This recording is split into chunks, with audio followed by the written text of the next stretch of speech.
Hi, good evening. I'm Sara Vaughan, and I'm a creator of Brands with Purpose and a positive change maker, and I'm a co-founder of Joytech with Rod Banner. I'm delighted to introduce our wonderful panel tonight, Minter Dial, who is the founder, author, and filmmaker, Digitalproof Consultancy, Rod Banner, agent of change, 3LA, and founder of Joytech, Eve Critchley, head of digital for Mind, and Ella Goldner, the co-founder of Zinc.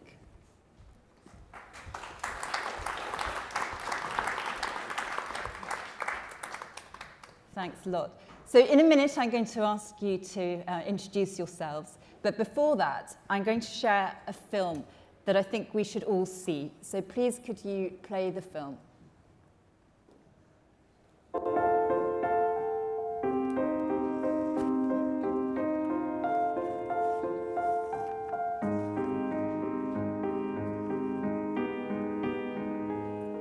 People tell me this all the time, so I don't know. Is it true?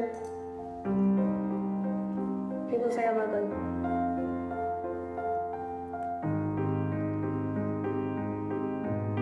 So tell me, am I?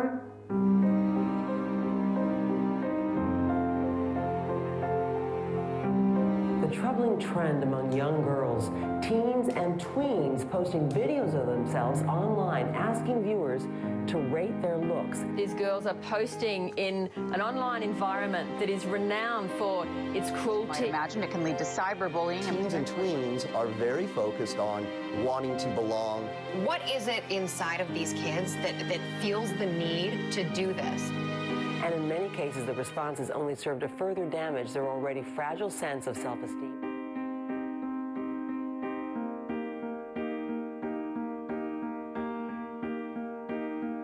I just want to ask, am I pretty? And I just wanted to know the truth. Am I pretty or ugly? Be honest. Am I pretty or am I ugly? Or am I ugly? Or am I pretty? Or pretty or ugly? Tell me if I am ugly.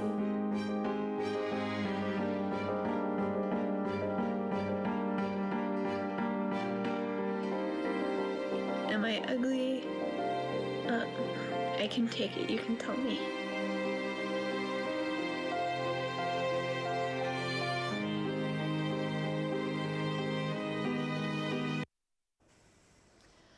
I first saw that film when I was at Unilever and fortunate enough to work on the incredible Dove self-esteem program. It shocked me to the core. It still does every time I watch that film. And it was at that moment that I vowed to do something to stem the tide of rising mental health problems associated with AI and tech. Suicide rates amongst young women in the UK have nearly doubled in the past decade, while self-harm amongst this group has tripled since 1993. And it's not just women and girls. Suicide is the biggest single killer of men under the age of 45 in the UK. So on that sobering note, I'm going to ask Minter and the rest of the panel to tell us something about themselves and also to share why mental health is something which is important for them. So mental health is something I observe. I'm a storyteller, and I observed for the 25 years I worked in enterprise that never did a man cry. I also have my best friend who just took his own life. And so I would say I feel like surrounded by the need for better mental health. I observe that only 10% of posts are liked. And what does that mean for those who do contribute? And only 9% of people feel that they're sleeping well enough. So I kind of connect those two dots, and there are a few other dots I'd like to connect. So I like to connect dots, and I think that we have not just a tech issue, I think we have a non-tech issue with regard to mental health. Thank you. Eve? Yeah, so I'm from Mind, a mental health charity, and it's fantastic to have mental health as part of this conversation, which I think is a really encouraging sign. 1 in 4 of us in any given year will experience a mental health problem, so the need and challenge is obviously massive. One of the things I've worked on at Mind was the development of our peer support app, Ellie Friends, which reached more than 80,000 people since we launched a few years back.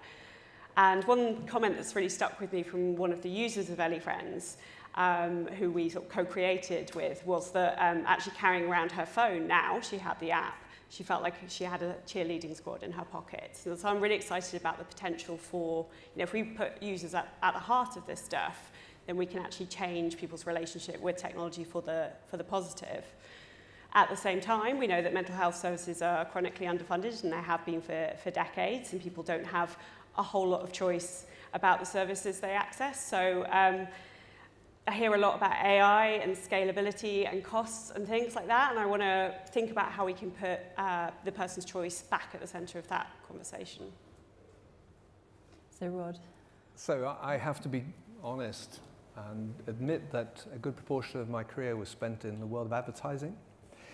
So I've got a lot to answer for. We were paid often to distort or at least enhance the benefits of specific products. And I come to this journey from a couple of different angles. One was I worked a lot in the tech sector. I will share my other credentials that I do still love the tech sector.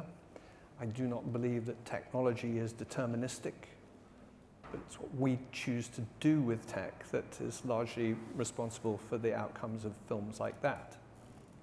Equally, as a storyteller, I could take any of those individual girls and tell them to tell a story which was one that was massively positive. And I think that you could find an echo of a positive story in the same way that you can see this echo that's largely around society's innate caustic and negative opinions. We live in a society that is in trouble. It's not just technology, but we're under more and more pressure to be more productive on a personal basis every day. So we are putting more into our lives, and we're forgetting that we need nurturing and we need to look after our mental health. Mm-hmm. The world is filled with people doing physical health, training, exercise.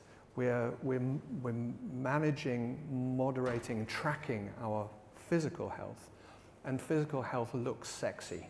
It's usually fit and beautiful and clad in colorful garb. Whereas mental health is normally envisioned as bleak, lonely, dark, sad. Whereas mental health doesn't need to be that way. Being positive, joyful, and just generally contented is still an aspect of one's mental health, which is why we started the Joytech movement, where we are looking to try to take the power, energy, genius, and all the money in the tech sector and have those leaders of the tech sector dedicate more of their time and energy towards curating and creating joy in humanity. And this is definitely something that can be done. And that's our mission at joytech.org. Ella? So like Rod, not as many years, but I've been working in advertising before. I co-founded Zinc, and Zinc is a program where we take entrepreneurs and we help them build socially driven companies that are tech-enabled and that are scalable. And our first mission, which is just about to finish, was looking at specifically women and girls' mental and emotional health as a mission. So how do we help the 650 million women and girls in the developed world who all have mental health? So we all have mental health, as you said, and what can we do to develop solutions and services that are tech-enabled? And one of the insights we had was actually there are a lot of people out there that want to contribute, want to make a difference, want to build companies from scratch. So how do we help them get together and work together to build those services in those companies? And I'm proud to say that 9 months in, we had created, or those founders had created 16 companies, and they're all looking at different elements of mental health, whether looking at young girls or young moms, people work, the stress at work, the elderly, so just really looking at the range of issues and solutions. And I think the good thing about the current status of mental health and the campaigns and the movement and awareness is that actually we don't need to tell too many stories now to get people engaged and emotionally converse about the issue. So I think at this point in time, most of people are aware of the fact that our lives are dominated by mental health issues, and we all experience it or know someone who has experienced it, that's the good side of the campaign. But now what we're trying to do is actually, where you work with large corporates, we work with young entrepreneurs and older entrepreneurs and people who have just a point of view and they want to build a business to try and take those issues and solve them. Great, thank you. I just want to add, for the benefit of the audience, that we're actually going to be involving you in this session. So if you haven't already done so, can you download Slido? Because we're going to do a poll later, and we really want to hear from you and your views on this subject. So, Eve, I'm going to reverse the question. Sure. So, when do you think that AI and tech is a foe? Okay, I mean, I think there are a number of issues. I mean, I think the user experience is still quite poor. So some of the stuff we've seen over the last couple of days is fantastic, but when you talk to people about actually when they are experiencing digital therapies, what they're actually experiencing is often very clunky, not designed with users in mind, no support to actually use the service. So someone might have quite low digital literacy and skills. They've been referred to use something. They've got no idea how to. They've got no idea how it's going to help. So actually, if you think of this in a user-centered way, you could completely transform that experience. What people also tell us is that they're not always given choice in terms of the kind of support that they are offered. And we did a big survey around around therapies and people's experience. And if people had access to a range of choices when they were referred to therapy, they're 4 times as likely to say the therapy was effective. So user experience, the full user journey, actually having choice in the matter, and then, you know, as the video sort of showed, thinking about you know, our immersion in technology as well and what impact that has. You know, we have quite low digital literacy and mental health literacy. So, you know, what's our power within that situation to actually, you know, take back control and get the best of AI and tech? Yeah. So Ella, for you, when do you think tech is a foe? When I think it's a foe, I think obviously we know the stats about always being on and the FOMO and you know, the social media and its impact on young girls' self-esteem. So I think it's definitely part of the problem. I think also we were discussing, and a lot of people have, I think if you've been around in the last few days in the conference, people talk about the input into AI, and it's important to have diversity. I think one of the things for me is also not just diversity in terms of gender and race and age. Actually, if you think about the consumer and the user, and people are going to be interacting with digital platforms and digital solutions, how do we integrate the idea that actually there is something addictive about it? How do you create an AI that is taking into account optimizing mental health, for example? Is this something anyone is even looking at or considering? And how do you, because one of 5 will experience mental health issues at this point in time. So if we were all contributing into the algorithm now, 1 of 5 will actually experience anxiety and depression. So how do you design solutions that are actually taking that into account, for example? I think it's something that we haven't really addressed at all. So these are kind of the issues that I think we need to be concerned and worried about when we think about solutions. Rod, when is tech and AI a foe? Well, there are a few things I've thought that touch on tech, not so much with regard to AI. Although for my money, even though we're at an AI conference, I'm not too sure AI is a sector. I mean, it's an umbrella that sits across everything in the same way that digital did 10 years ago, or the internet. I mean, it's not really a sector. So I'm going to wade into a few things. I think, obviously, I've shared my pedigree with advertising. Interrupt advertising is possibly one of the most irritating things there is. There's this huge rise in ADHD or ADD. Well, actually, it's not a rise at all. Firstly, as a condition, it's only been born, I think, 15 years ago. But the idea of losing the ability to concentrate, is it any wonder that we can no longer concentrate when we're being interrupted all the time? The human attention span is now shorter than that of a goldfish. I think it's 8 seconds as opposed to 9 seconds for a goldfish. We have done that to ourselves. The explosion in communication platforms. I'm sure there's no one in the room who cannot relate to this.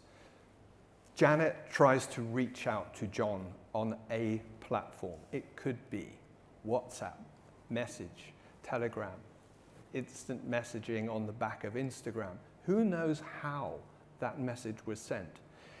And John wants to get back to Janet but can't remember where the message was or what it was about. This happens to me all the time. It happens to everybody all the time. This is technology not being helpful, thoughtful, or anybody coming to our rescue. If we look at the social media, we are all seeing not real life, we're seeing photoshopped life. We're seeing people telling the best stories and then exaggerating them. And don't forget, as a marketer, I remember the 1990 rule. So I don't know how many people are familiar with the 1990 rule, but basically it's stuck pretty much as a percentage of people who create unique content, 1%. The 9% are those people who comment on it, and the 90% are people who consume it. If you imagine the impact of photoshopped lifestyle on people who are only consuming it, they feel the world is much better than it really is, and they are not part of that conversation, so they're being isolated. And I think finally, the time suck. You know, there's some great work being done by Tristan Harris, the Time Well Spent movement. If anyone can't wait for the new version of Apple's iOS, which will help you limit your use of Facebook and whatever other platforms. They published a thing called Moment, which is a downloadable app that enables you to track the time you spend on apps, and the following day you may reflect on whether the 4 hours you spent on Facebook was time well spent. I think we have to recognize we're up against people who are well versed in the art of taking our time from us. 4 hours on Facebook may seem ridiculous, but a lot of young people spend 4 hours on Facebook. And at the end of the day, you ask them what they've achieved, and it's very little. So time suck. Thank you. Minter, when do you think AI and tech is a foe? So like Rod, I don't have AI in my portfolio of thoughts, but I have two stories. The first is, any of you guys play tennis? You play tennis? All right, keep your hands up. Any one of you guys have a connected tennis racket? I think it's just you. Okay. Shucks. Or is that just scratching your head? Okay. No one's going to take him on then. I had 3 years of my life where I thought I could try to earn money playing tennis. And I have a connected tennis racket that tells me how much topspin, cut, flat, how many serves I make, and all this, and speed. And I get all this data.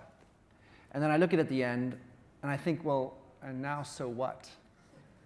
The issue with a lot of times, like, you know, these 450 sleep apps that we have out there, how many are using sleep apps? Right, not so many. How many of you guys have sleep problems?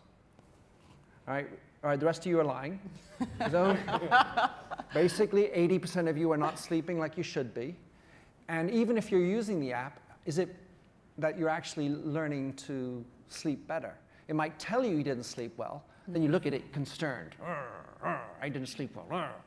Gets you pissed off. So my first point is it's what you do with the data and the instruction that comes with it that actually is going to help us.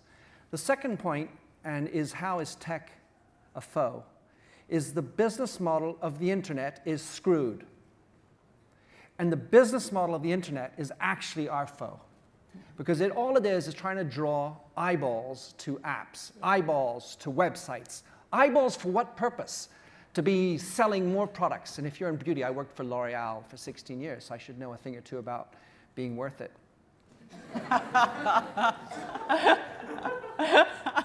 He's looking quite good from here, by the way. I still have hair.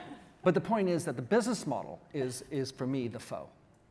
And if we are just about vanity metrics and getting eyeballs onto things like notifications that keep pinging, then we are going to continue to have mental problems, I believe.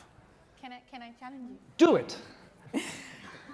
I would disagree that the internet, as an internet, the business model has an issue. I think it's how we use it and the misalignment between the revenue model or the generation of revenue to how it's being used. So I think as technology, when it was invented, it's amazing. And if you think about the benefits and the access and the connectivity and social kind of ability, et cetera, then amazing. I think it's how some people have used it, and there is a misalignment between the more time you use it, the more revenues you generate, the more potentially negative impact you have. And I think that misalignment is where things really break for us. And you've actually got one of your startups, certainly, which is encouraging people to step away, haven't you? Yeah. So do you want to actually share a bit more about that? So one of the companies called Gooseby, they're actually working with kids to get them to get off screens.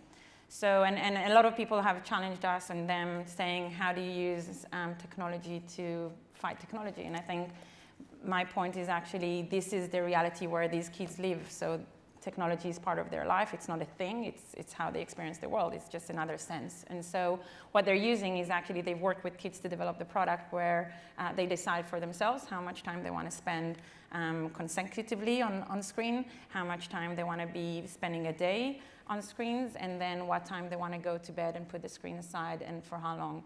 And they've started experimenting with schools, and they've figured out that people who've used it, kids who've used it, have had 80% improvement in terms of their sleep. And it's all about giving them the control. So I think also the other point is around this idea of who controls and self-regulation, which we discussed before. But I think, especially for kids, if you develop those skills very early on, and actually I think our intuition is right as humans. We just ruin it as we grow up, as we know, and we take away creativity and other things. But with that in mind, I think it's how do you work with kids very early days to learn how to self-regulate and how to engage with the external world using technology, and for them to decide what's right for them rather than that being imposed on them.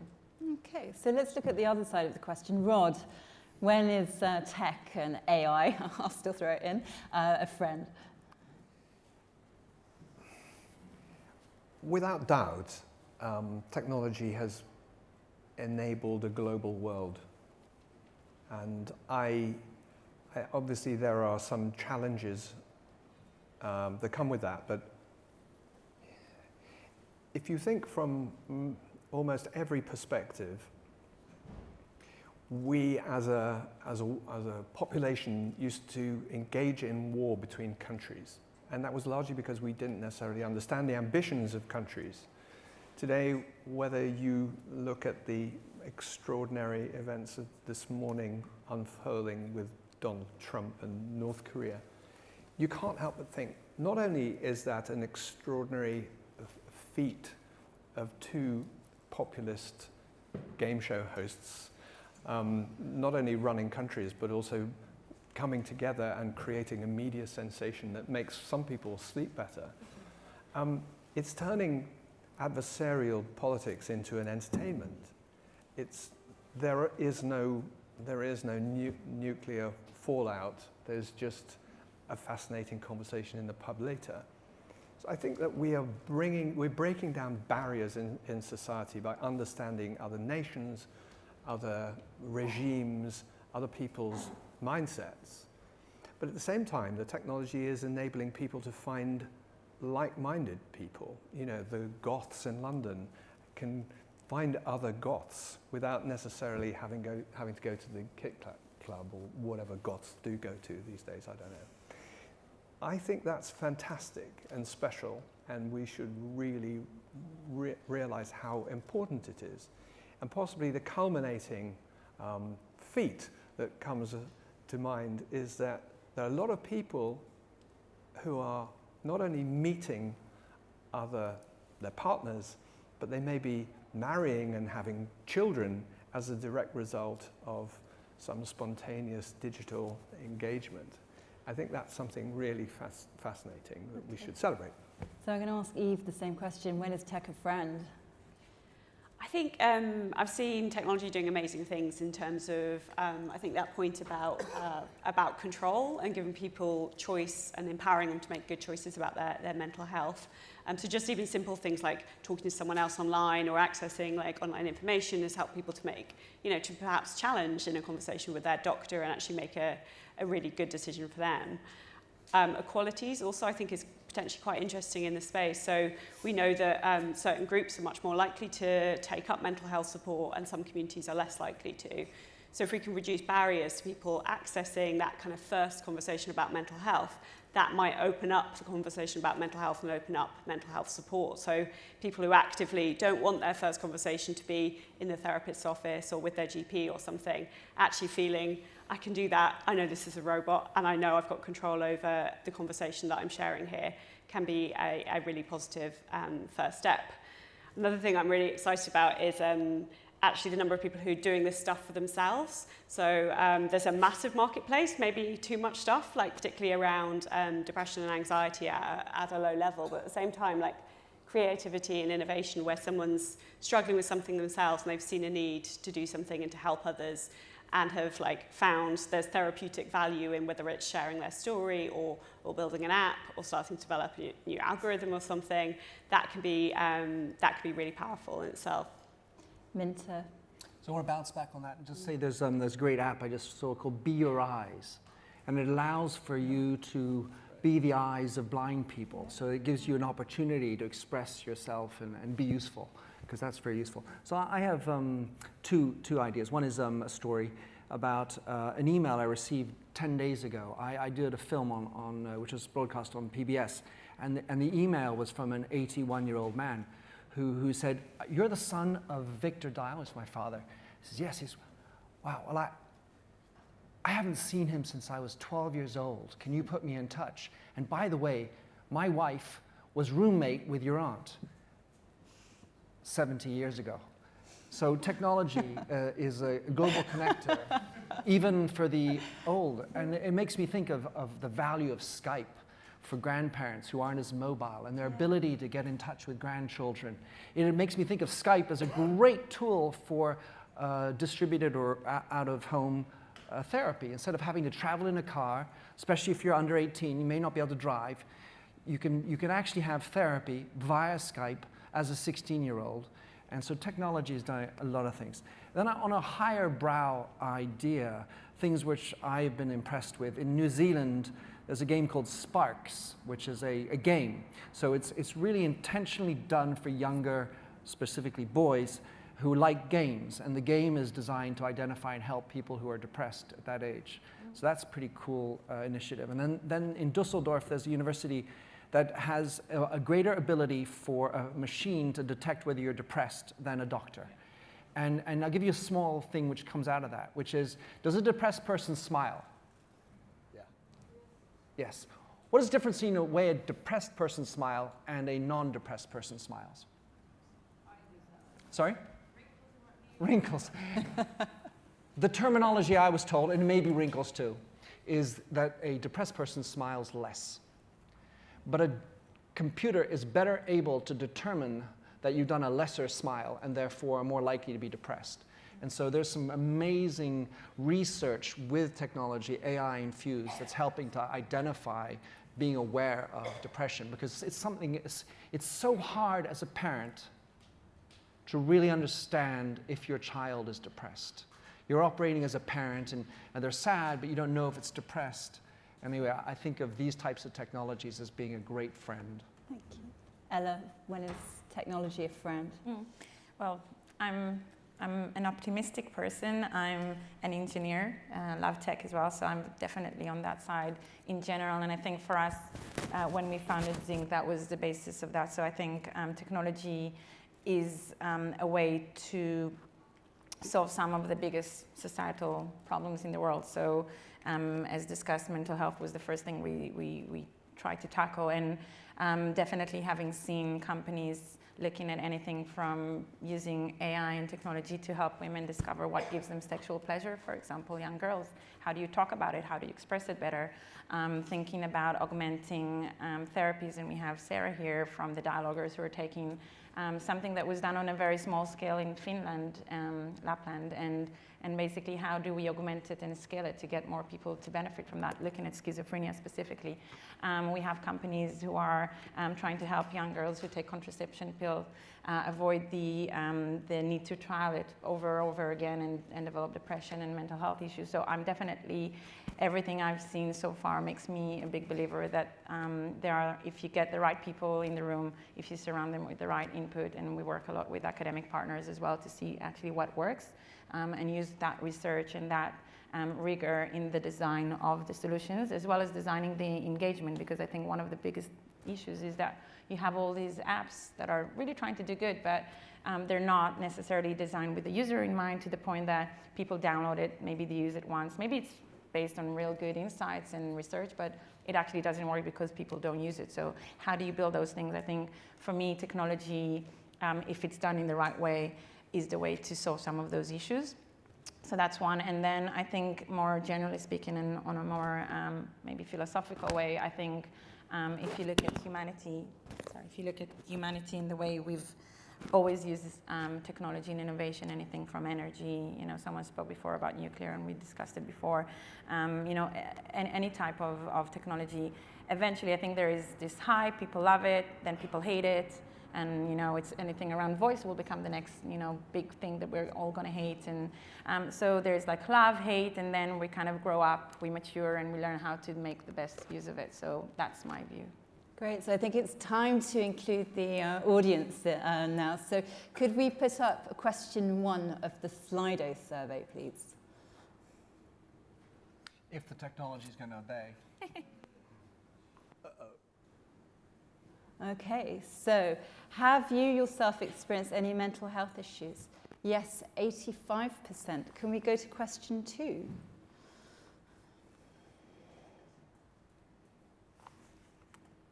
You're still allowed to answer. Oh. Uh-oh. How do you go to question 2? It's on the ethics thread. So it's, if you go to the... CogX 18. Oh, I see. I think it's down to the operator.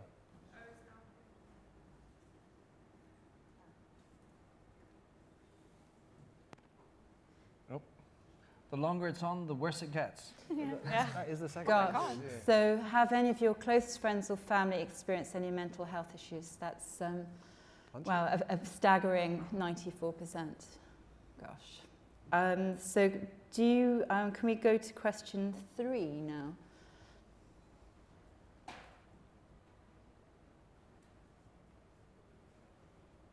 Sorry, it takes a little bit of time to load. And we have a little advertisement, 30-second spot from Rod Banner. Okay. So do you feel that your mental health issues or those of your close friends or family were either caused by or exacerbated by AI and tech?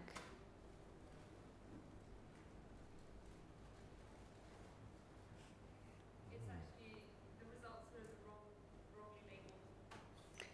Oh. Yeah. If you click on a response and look at your answer, it's not the one. Uh-oh. Ah. So we do mental gymnastics. You might have to unpack that.